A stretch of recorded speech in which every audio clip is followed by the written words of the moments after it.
Before any endovascular intervention can begin, you have to successfully breach the vessel wall. Securing that access presents an immediate logistical problem. The tools required to build a safe pathway into the body are measured across three entirely different, conflicting dimensional scales.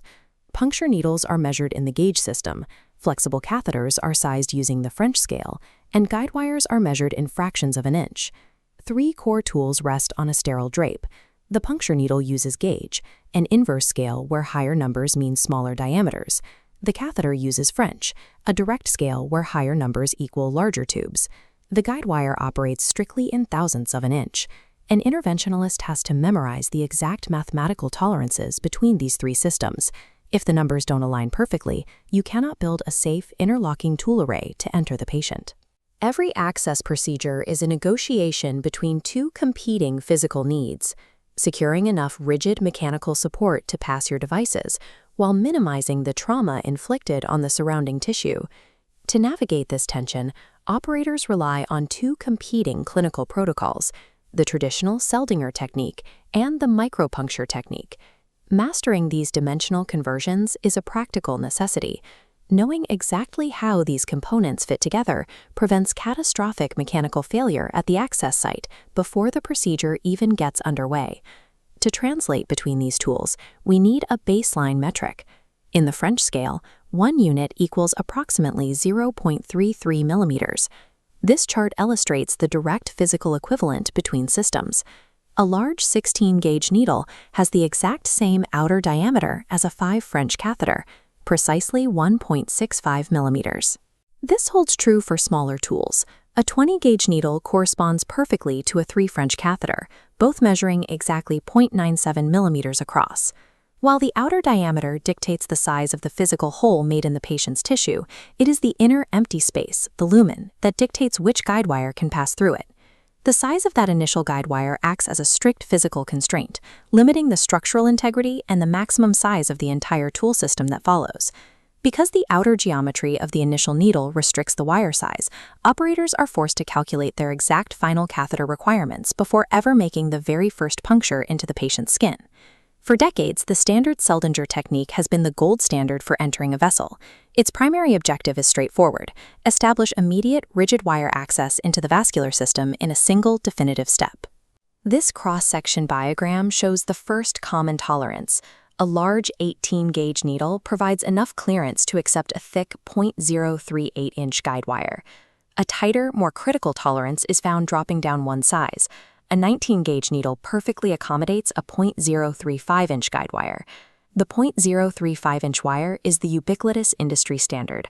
Most subsequent interventional catheters are engineered to track over this exact diameter.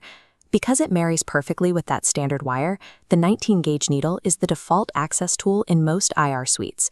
But this efficiency comes with a clinical cost. Driving a 19-gauge needle into a vessel creates a relatively large initial tissue defect. The standard Seldinger approach deliberately accepts that larger initial puncture wound. In exchange, the operator gains immediate, robust mechanical support for the remainder of the procedure. When minimizing the initial tissue defect is the highest clinical priority, operators switch to the micropuncture technique. This method significantly downsizes the initial anatomical breach by starting with a tiny 21-gauge needle. However, shrinking the needle introduces a cascading mechanical constraint.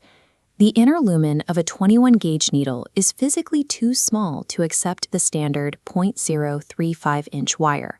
The operator must instead pass a highly fragile, much thinner 0.018-inch wire through the 21-gauge needle.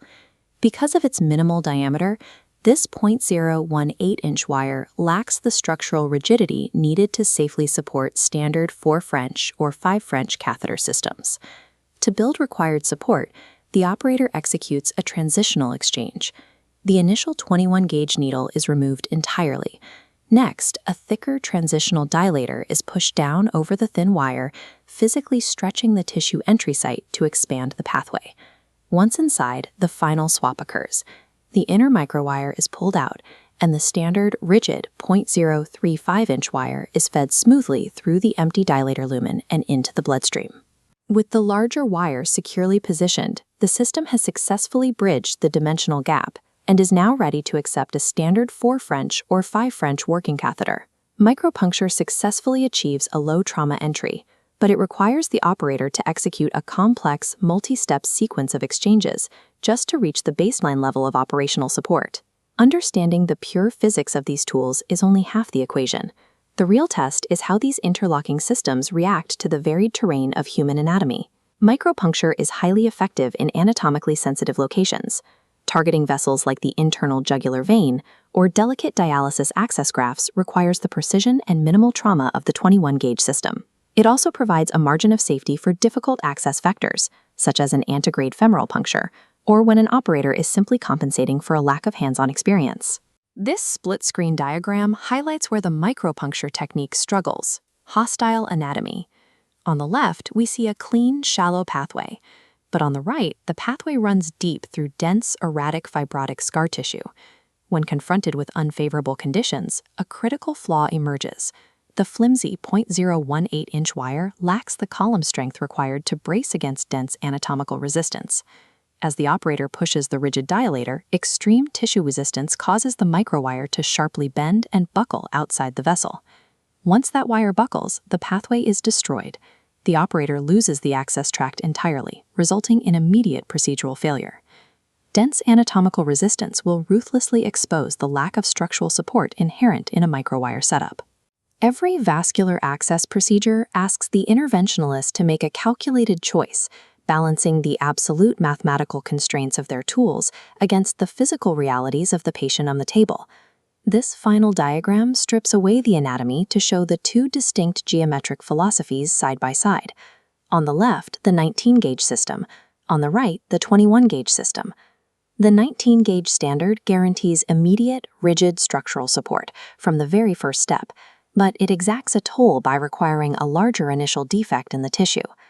The 21-gauge microsystem minimizes that initial trauma, but it relies entirely on a sequence of dilations over a vulnerable wire that can easily fail under pressure. Selecting the correct array requires the operator to predict exactly where the mechanical failure point of their specific access vector will occur. Prioritizing a tiny puncture hole in a heavily scarred groin will invariably lead to a buckled wire, forcing you to start over. True mastery of vascular access goes beyond memorizing how gauge, French, and fractional inches interlock. It requires knowing exactly which anatomical realities will break those systems apart.